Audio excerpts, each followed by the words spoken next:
tower will drop. There's no holy defense to bring down this Lord. Aurora Gaming not going to force it, though. They're going to move on to the middle.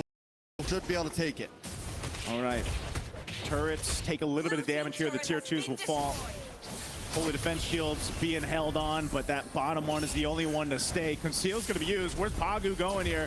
They want this base turret. Oh, More JP. the zone, but they're still able to get it. JP gonna move on. Fatal Links does connect. It's more of just kind of a stall there as the rest of the team backs off. Still no inhibitors down. TL hold the defense.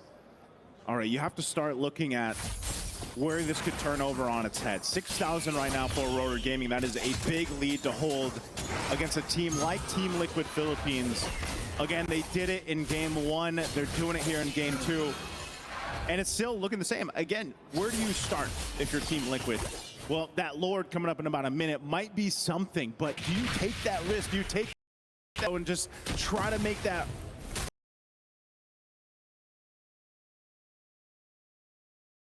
where you can go in and get that miracle play, that miracle retribution?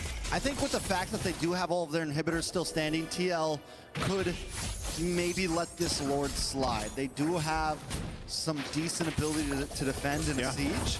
They have the big ult from Sanji. They can get the stuns. They have a Blazing Duet. They have Shred. They can play well in the pocket of their base. It's a hard base to crack. Not only on top of that, you have the Wrath of the Dryad, you have the Final Slash. They have a lot of defense measures. Trex, this is how far behind Teddy is currently. The Corrosive Scythe was just picked up.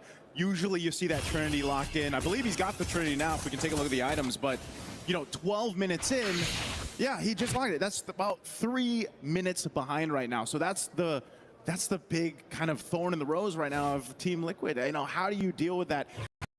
Now he's online, but even if he comes through, does he have a defensive item to withstand what Aurora Gaming is throwing at him? Yes, you mentioned the Wrath of Dryad, that's a big thing, but maybe you give up the Lord, you go for one more defense, you have a great high ground defense that you can play around with if you have to, but Daytona's welcome's used up here. Denno's welcome, does lock on along with way to the boss side. Look at the damage on a Teddy! Siggy Boom! He's just unstoppable. The target is locked and he never misses. Just gonna make it worse right now as 2 fall for Team Liquid.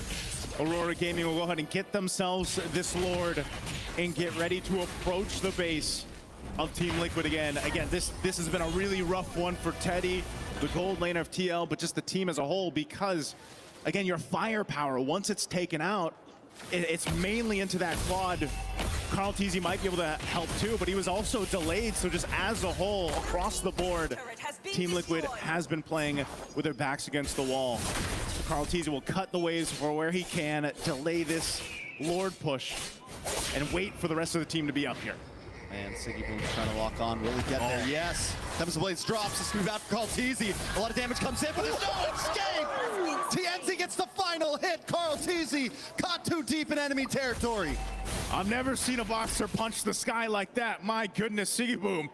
He picks up an immortality, 9-0-5. And now here we go. Lord making its way up top. Going to charge into that base turret and take it down. 20 seconds still for Carl Teasy to be up here, and now Aurora Gaming with a 10,000 gold lead will look to end this series in a sweep. Aurora Gaming looking to end this. A big Fatal Links does lock on. They can defend, but Aurora Gaming have locked on the base. Lead has been stopped.